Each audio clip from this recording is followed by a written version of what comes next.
wachezaji ambao tumewaona hapa. Hii ina maana gani? Skylight ambayo tulikuwa tumeizoea ilikuwa na wachezaji wale ambao tulikuwa tunawafahamu, lakini leo hatuwaoni. Leo umekuja na utambulisho mpya, maana yake nini?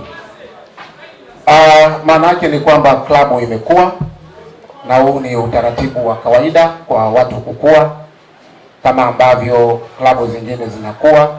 Tunafahamu kuna Manchester City, kuna Manchester nini sijui, lakini tumeona kwamba kwa ukanda huu wa Temeke klabu zilikuwa kama moja ama mbili. Kwa hiyo akatokea mwekezaji akaomba kununua sehemu ya klabu, akaruhusiwa kutokana na uongozi ukakubali. Kwa hiyo klabu ikawa imehama. Kwa hiyo uongozi na wachezaji wa klabu wakawa wamehamia sehemu nyingine. Kwa hiyo kwa kuwa hapa ni eneo pia ambalo ni la Portable na mimi bado ni member wa Portable Club, nikasema nisikae kinyonge, nikaamua na mimi kufanya usajili wa wachezaji wangu na timu yangu, na muda sio mrefu tumeanza kutambulisha uongozi. Tutafanya kikao cha wanachama, tutatengeneza utaratibu na tutawaeleza nani ni nani anafanya nini, lakini kutokana na swala zima la kibudget na pia tunaangalia viwango. Hatutaki kusajili tu mradi tu ni wachezaji wengi. Sisi tumeona bora tuwe na wachezaji watatu au wanne au wachache ambao wanaweza kutupatia matokeo. Sisi kikubwa tunahitaji matokeo. Usajili ama utambulisho wa leo tumeona wachezaji wanne. Maana yake kuna mwendelezo ama ikoje hii? Wachezaji ambao unaona wageni ndio watatu. Mmoja yeye ni mwenyeji wa hapa, alikuwepo hapa na tukapeleka vigezo na masharti na kiwango chake kule Tapa. Wakasema ana sifa kwa 85%. Kwa hiyo tunaona 85 ni nyingi sana, anaweza kujoin kwenye timu. Lakini wachezaji ambao tumesajili kutoka nje ya klabu professional kabisa wana kiwango cha 100% ni watatu. Tutarajie usajili utaendelea? Yes, usajili utaendelea. Tumepokea simu nyingi kutoka kwa wadau wengi, na ndio maana tunasema mchezo huu sio chuki, mchezo huu sio ugomvi. Ndio maana hata ndugu zetu ambao wameondoka hapa tumewaalika na uongozi mzima umekuja. Unaona kuna mwanasheria, kuna katibu, kuna mtunza fedha, wote wamekuja kushuhudia usajili huu. Kwa maana sisi bado ni familia moja ya Kijechi, tutakwenda kukumbana kwenye mchezo. Lakini unaweza kuangalia pia Snipers. Wachezaji hawa tumenunua kutoka Snipers. Na unaona uongozi wa Snipers kwa katibu, captain wameridhia, kwa sababu tulifanya nao mazungumzo ya siku kama 3. Nikawaomba sana kutokana na kipato changu, fedha ambazo walikuwa wanataka kwa ajili ya waliona nyingi sana. Kwa hiyo nimeweza kuwalipa angalau 55% waliokuwa wameniomba, na nimesema 45% nitawalipa kutokana na namna klabu inavyoweza kuendelea, kwa sababu ilikuwa lazima, moja ya masharti yao ni lazima ulipe klabu na lazima uwalipe wachezaji. Kwa hiyo nikasema nikilipa klabu na wachezaji sitaweza kutoboa. Kwa hiyo naomba nilipe 55% kwa upande wa klabu na angalau 25% kwa upande wa wachezaji. Kwa hiyo nimefanya hivyo na nimewaahidi kwamba kama wachezaji hawa watapigia matokeo, basi hiyo ndio baki tutawalipa. Mikakati ikoje sasa ya 2026 kuhakikisha klabu inakaa kiushindani na si kiushiriki? Watu wananijua. Yaani mimi niko tayari kuuza ng'ombe kwa kesi ya kuku. Yaani wananijua vizuri sana. Sio kwamba ni mgeni na wao. Nimejipanga mpaka nimekuja kujitokeza mbele ya media, nimejipanga kweli kweli. Mimi nina wadau, mimi nafanya kazi na taasisi za serikali na private sectors, nimewashirikisha, na hata mashindano yanayoanza kesho kutwa unaweza ukayaona mashindano ya tofauti sana, kwa sababu ni mashindano ambayo mimi ni mtu wa jamii, ni mashindano ambayo yatahusisha jamii. Kwa hiyo madaktari bingwa na bingwa bobezi kutoka JKCI wataweka kambi hapa kwa siku 14.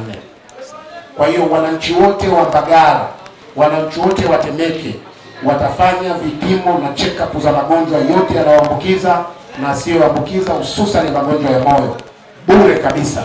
Na yule ambaye ataona shida kufanyiwa transfer, atafanyiwa transfer kwa JKCI pale Muhimbili. Lakini bado tunaendelea na mazungumzo. Tunao ndugu zetu wa NIC kwa maana ya bima. Kwa hiyo kuna baadhi ya zawadi tunapozidi kuendelea zinaweza zikabadilika, kwamba wale ambao watapata zawadi ya vyombo vya moto watapatiwa bima za NIC bure kabisa. Na NIC wataweka kambi hapa, wataweza kutoa elimu ya bima na zawadi mbalimbali. Tunafanya mazungumzo pia na NSSF kwa maana ya ile kampeni ya star wa mchezo, rangi mpaka rangi. Kwa hiyo tuko kwenye mazungumzo. Kwa hiyo huu ni mwanzo, na kwa sababu tayari tumefanya mazungumzo na JKCI na mimi naizungumza ni balozi mteule wa JKCI. Kwa hiyo kila nitakapokuwa na kwenda, tutakuwa na tournament kwa ajili ya eneo hilo, lakini zikiwa zinaongozwa na wachezaji wa klabu yangu hapa ya HK. Mkurugenzi, hilo umeligusia, ni jambo muhimu sana, jambo nyeti. Tuko live, naomba urudie kwa manufaa ya wakazi wa Kijiti, lakini pia wakazi wa Mbagala, fursa hiyo isiweze kuwapita. Tunaamini mchezo ni burudani, lakini mchezo unaunganisha watu. Nataka niwaambie daktari bingwa kabisa wa magonjwa ya moyo, magonjwa bobezi, Kisenge, atakuwa hapa kwa wiki 2. Kwa hiyo JKCI wataweka kambi hapa, ambapo tuna mashindano makubwa tunakuja kuyafanya yanayojulikana kama Zijue Namba Zako, kwa maana ya kwamba tunacheza michezo hii, lakini hatujui pressure yetu, hatujui moyo wako ukoje, haujui sukari yako ikoje, haujui mwili wako ukoje. Kuna watu wanaamka asubuhi wanafanya jogging, lakini JKCI wanasema sio vizuri kufanya jogging asubuhi kama haujacheki afya yako. Watu wengi wanafanya jogging, wanaanguka, wanakufa. Mtu anafikiri kila akikimbia au akifanya mazoezi ndio anajenga mwili, lakini usifanye mazoezi kama haujaijua afya yako. JKCI ukiacha kutibu moyo wako, pia wanatoa ushauri kuhusiana na namna ya kuishi na magonjwa ya moyo.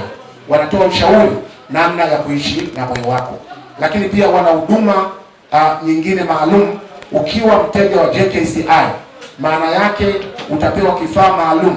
Ikitokea umezidiwa ukiwa nyumbani, hamna haja ya kuchukua ambulance na kukimbiza kule JKCI Muhimbili. Unavaa hicho kifaa, wanauona moyo wako wote wakiwa kule. Kwa hiyo wanakupa huduma ya kwanza ukiwa kule, ukiwa sawa ndio utakwenda kule. Kwa hivyo vitu vitatolewa ufafanuzi hapa, watu watapimwa hapa, watu wataangaliwa afya zao hapa. Yule ambaye ataonekana ana tatizo la kufanyiwa rufaa, atafanyiwa rufaa hapa moja kwa moja na atapokelewa kule JKCI bure bila malipo yoyote. Kwa hiyo mashindano yatakapoanza, tunaomba wananchi wajitokeze wengi kwa ajili ya kupima afya zao. Mkurugenzi, tunafurahi kusikia hilo na tunafurahi pia kusikia kwamba mchezo wa puli sasa unaenda kugusa jamii. Lakini mimi ningependa nikurudishe nyuma kwenye swala la usajili. Nikuulize swali moja. Tumekuwa tukiona baadhi ya klabu hapa Tanzania zikisajili wachezaji kutoka nje ya mipaka ya Tanzania, Zambia, Uganda na nchi nyingine. Je, klabu hii mpya ya Portable kwa hapa kuna mkakati gani kwenye sekta hiyo ili kukuza mchezo wa puli? Hilo ni ngumu kulieleza sasa hivi. Kama nilivyosema, ndio kwanza tunaunda. Kwa hiyo viongozi hawajakaa, tutakaa na wanasheria wetu kuangalia mipaka ya kuweza kuchukua mchezaji nje ya nchi ili sije katuletea matatizo, lakini tutakaa na ushauri na wafadhili wa timu waweze kutushauri. Lakini ni jambo jema. Pia sisi pia tunapenda kuwa na international players. Lakini sasa hilo nisilizungumzia hapa kwa sababu nitakuwa nimetoa maelezo ambayo sijashauriana na management kwa maana ya uongozi wa klabu. Mimi tukushukuru sana kwa muda wako, lakini tumkaribishe katibu ambaye ndio engine ya Skylight. Pengine naye atakuwa na mawili matatu kutoka kwa klabu ya Skylight. Katibu, wewe ndo engine, wewe ndo bila shaka umeratibu mambo yote ya usajili kuhakikisha klabu inasimama na inasonga mbele. Mikakati ikoje kutoka kwako katibu? Kutoka kwangu kama katibu naweza nikasema nzuri, kwa sababu pia tumechukulia mashindano ya pool table kama ajira kwa vijana, sio mchezo wa kihuni. Kwa hiyo tumezingatia pia na tumepanga pia mazingira mazuri kwa ajili ya wachezaji wa klabu yetu mpya, kwa sababu kwamba wanacheza pool table pia ni watu ambao pia bado wana familia zao wanawategemea. Mwisho wa siku lazima watatengeneza mazingira ambao wao na wenyewe wataenjoy kucheza mchezo wa pool table.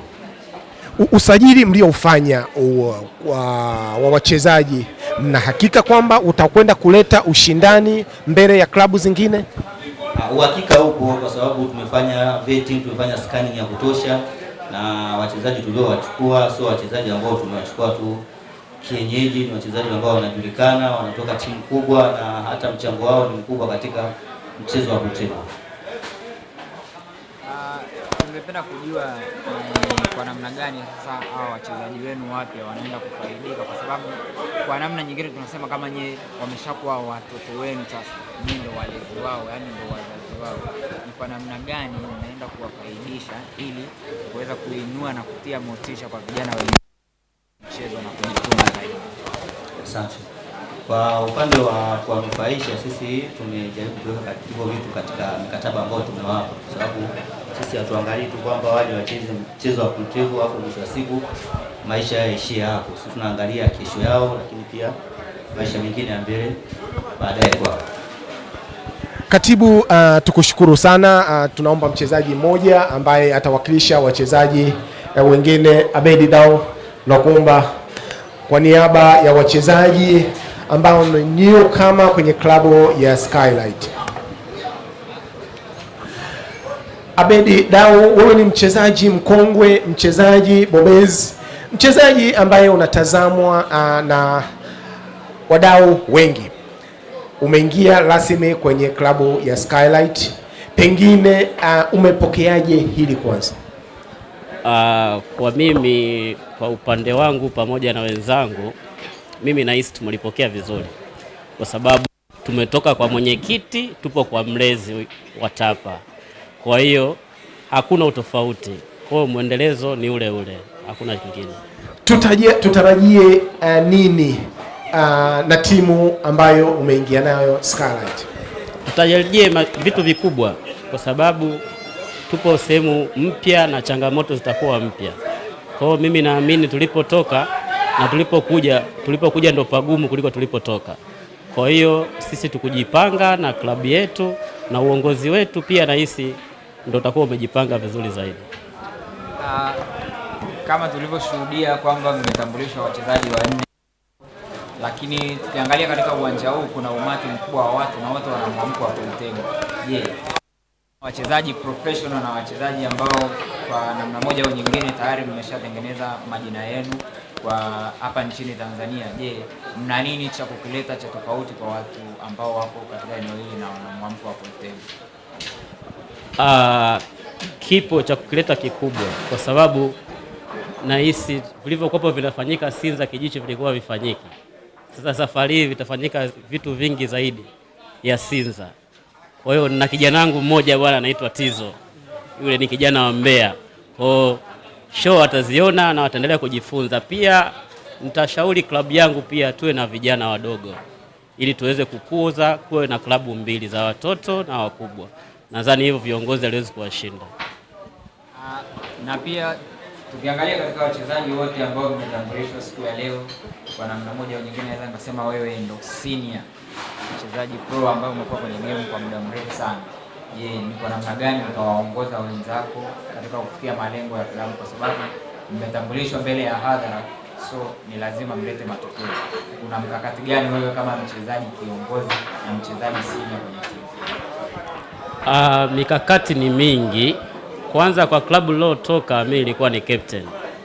Kwa hiyo kama nilikuwa ni captain, swala kuliendeleza huku na kuendelea kuleta ubabe ni swala kawaida. Kwa hiyo mimi naamini tutaendelea kuleta vitu vizuri na vizuri zaidi. Tunashukuru sana, lakini pia kama tulivyomsikia mkurugenzi wenu hapa, amesema yeye ni mtu ambaye yuko tayari kuuza ng'ombe kwa ajili ya kesi ya kuku. Je, huoni kama hilo ni deni ambalo mmetengenezewa na mna kazi kubwa ya kulilipa? Je, sasa tunataka mtoe ahadi kwa mkurugenzi mlipa kwa kipi kwa kauli yake hiyo ya kishujaa aliyotoa mbele ya hadhara? Kwa kumlipa ni kwa kufanya vizuri, kumletea makombe mengi na kuheshimisha klabu yetu. Hicho ndo tunachomwaahidi, hatutomwangusha kiufupi. Abedi Dau tayari yuko mezani kwa ajili ya kusaini mkataba sasa wa kuitumikia klabu ya Skylight. Abedi Dau ndio anaanza kusaini kama inavyoonekana. Abedi Dau previously alikuwa ni mchezaji kutoka klabu ya Shooters. Alikuwa akitumikia klabu ya Shooters na sasa hivi rasmi yuko katika klabu ya Skylight. Mchezaji anayefuata ni Duncan ndio anakwenda kusaini. Duncan vivyo hivyo alikuwa ni mchezaji kutoka The Snipers na tayari amesha saini akishikana mkono na mwanasheria. Na mchezaji mwingine ni Fabian alikuwa ni mchezaji chipukizi, tunatambua ametokea Mbeya, baada ya kutoka Mbeya straight akajiunga na The Snipers akitumikia klabu ya Shooters pia, na tayari amesha saini naye anaondoka. Na baada ya hapo ni mchezaji ambaye amepanda daraja, alikuwa akitumikia klabu hii ya Skylight na sasa amepanda daraja na kuwa kwenye timu kuu sasa ambaye anaitwa kwa jina la Suarez. Na huyo ndo alikuwa mchezaji wa mwisho. Na Edo, tumeona mabadiliko ya Skylight baada ya naweza kusema mgawanyiko wa namna moja ama nyingine, ama kufunguliwa kwa tawi lingine. Tumeona wachezaji wapya ambao wameingia kwenye usajili kwa lengo zuri tu la kuendeleza mchezo wetu wa pool table. Kama mwanasheria, kama mbobezi wa mchezo huu wa pool table, unalipi la kusema kwa kitendo kilichofanyika jioni leo? Kitendo kilichofanyika jioni ya leo kwa upande wangu naona ni mafanikio, kwa sababu tunapoongeza timu zaidi kulingana na zile ambazo zilikuwepo inaongezeka sasa hivi ambao ni Skylight HQ Arena, ni jambo la msingi kwa sababu tunahitaji kuendelea kukuza huu mchezo, na Mrisho amekuwa ni mmoja wa wadau wakubwa kwenye huu mchezo.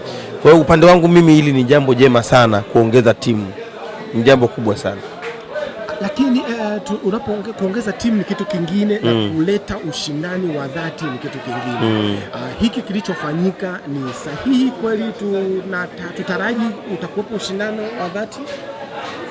Sasa sijajua unaongelea ushindani gani, lakini nikiongelea ushindani wa kwamba hii Skylight mpya ya hapa Skylight HQ inapoingia kupambana na timu zingine, mimi kama mwanasheria wa Skylight Pool Club ile ambayo imehama kutoka hapa kwenda kwingine, nikiongea kiushindani ni kwamba nitasema kwamba wakija tutawapiga anga zote. Sasa sijajua watakuja kivipi, lakini tutawapiga, sababu sisi mpinzani wetu hadi sasa hivi kwa Tanzania hii sio Skylight HQ Arena.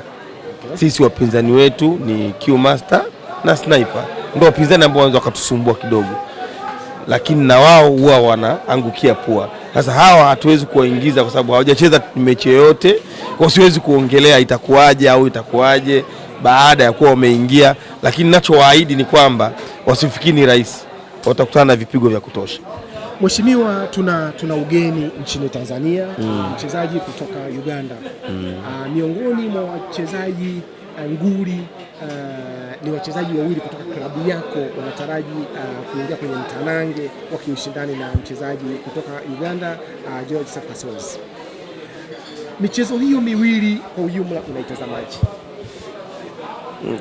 Kwangu mimi ni michezo ambayo itakuwa na upinzani, lakini ni upinzani ambao wa kawaida wa mchezo, ambao kwamba ukienda kwenye mchezo usitaki kudharau mchezaji mwenzio unaicheza naye, ambao ndio uchezaji upinzani wa kimchezo, kwamba unapoingia uwanjani hata kama unaenda kucheza na timu ndogo usidharau. Lakini game zote mbili kwetu ni game ambazo tunaenda kushinda, lakini hatujazidharau. Tunajua ni game ngumu, lakini tutashinda, sababu tunajua umakini wa Kasozi. Tumeangalia game zake online, sio mara yake ya kwanza kuja Tanzania, amekuja mara nyingine. Upande wangu nimemuona Nairobi, nimemuona sehemu nyingi, sababu nimesafiri na timu mara nyingi ya taifa na timu za club, na nimemuona. Kwa hiyo kwetu sisi utakuwa ni mchezo ambao tutaingia kwa umakini, tukiwa mguu mmoja ndani mguu mmoja nje, nikiwa na maanisha kwamba tukiwa makini, lakini ataangukia pua na kuahidi. Yes, hapo labda ningependa nikuulize swali, kama tulivyoona sisi tumepata mgeni kutoka nchini Uganda ambao amekuja Tanzania ku challenge wachezaji wetu. Je, klabu yako ya Skylight Pool Club ina mkakati gani kwa ajili ya wachezaji wake ambao ni professional, labda kuwapeleka nchi za jirani kwa ajili ya kufanya tour ili kuongeza exposure kwenye mchezo wa pool table kwao na sasa kwa mchezo wa pool table Tanzania? Skylight toka imeanzishwa tumeshafanya tour moja ya kwenda Nairobi, lakini pia tulifanikiwa, wachezaji wetu wawili waliingia kwenye timu ya taifa, na sasa tuna mipango mbalimbali, moja wapo ikiwa ni kuhakikisha kwamba wachezaji wetu wanapata tournament za nchi za jirani. Wanapoanzisha tunaenda kushiriki, lakini kama kuna mashindano yote kwa mfano ya South Africa ya mwezi Mei ambao tayari hapo kwenye ratiba zetu tutakuwepo. Tayari tumealikwa na mchana, tutakuwa Nairobi hivi karibuni, tunasubiri tuwatangaze tarehe. So far mipango yetu ni mikubwa, siwezi kuelezea yote kwa sababu vitu vingine bado vipo kwenye mchakato, vinachakatwa. Hivyo vichache nilivyoviongea ndivyo ambavyo tayari tumeshavipitisha na tutavifanya. Labda katika hayo machache tungependa tujue pia kwa mkakati wa klabu yenu, kwa sababu ni klabu yenye wachezaji professional sana. Tungependa kujua maybe labda mnaweza mkawa mna mkakati wote kwa ajili ya kuleta international tournament hapa Tanzania. Kwa international tournament tupo kwenye mchakato, bado tunajadiliana. Hayo ni mojawapo ya mambo ambayo bado hatujayapitisha, lakini yapo kwenye mpango. Kwa hiyo siwezi kuyazungumzia kwa sababu bado yapo kwenye uongozi, yanachakatwa, lakini mpango upo. Ni ili uwe klabu ambayo angalau unaonyesha kwamba mchezo huu unaujali. Moja hapo ni kuandaa international tournament, lakini kuandaa international tournament sio kitu rahisi, kwa sababu unapoandaa zawadi, hata yule anayekuja ambaye ni international lazima aone kidogo, avutike na zawadi iliyopo. Kwa hiyo mchakato mkubwa ambao unafanyika ni kujadiliana kwenye zawadi, kama tunapata wadhamini ama tunatoa wenyewe fedha za ndani, kwa sababu unajua Skylight Pool Club inamilikiwa na wanachama, na mchakato wa kujadiliana sio mchakato rahisi. Lazima wanachama wapitishe, uitwe wanachama wapitishe, sio mtu mmoja anayemiliki. Kwa hiyo ni mchakato ambao ni mgumu, lakini tuna mpango huo upo ili tuendelee kukuza mchezo wetu wa pool table. Je, tutegemee usajili wa wachezaji wa kigeni katika klabu yenu? Na lenyewe ni moja ya jambo ambalo bado hatujalipitisha, lakini tunalichakata. Sio kitu rahisi kusajili mchezaji wa nje. Q-Master wanachokifanya ni kitu ambacho ni kikubwa, na nawapongeza. Kuwa na mchezaji wa nje kuna mambo mengi. Kama unavyojua, utaanza kulipa hela, unaanza kuconvert. Kama ni mchezaji wa Uganda unaiconvert kwanza, uangalie yeye kule unamlipaje, anakujaje kuishi hapa, anakuja kuishi kwenye nchi mpya, maslahi yake yatakuwaje, unamtoaje. Yaani vitu ni vingi. Mtu ana familia, ana watoto, unamletaje huku. Mambo ni mengi kidogo. Kwa hiyo bado na yenyewe tunalichakata, lakini nafikiri tutatoa majibu hivi karibuni kuhusiana na hilo. Lakini nawapongeza Q-Master kwenye hicho wanachokifanya, ni jambo la msingi na ni kubwa. Yeah. Tukushukuru sana. Asante sana.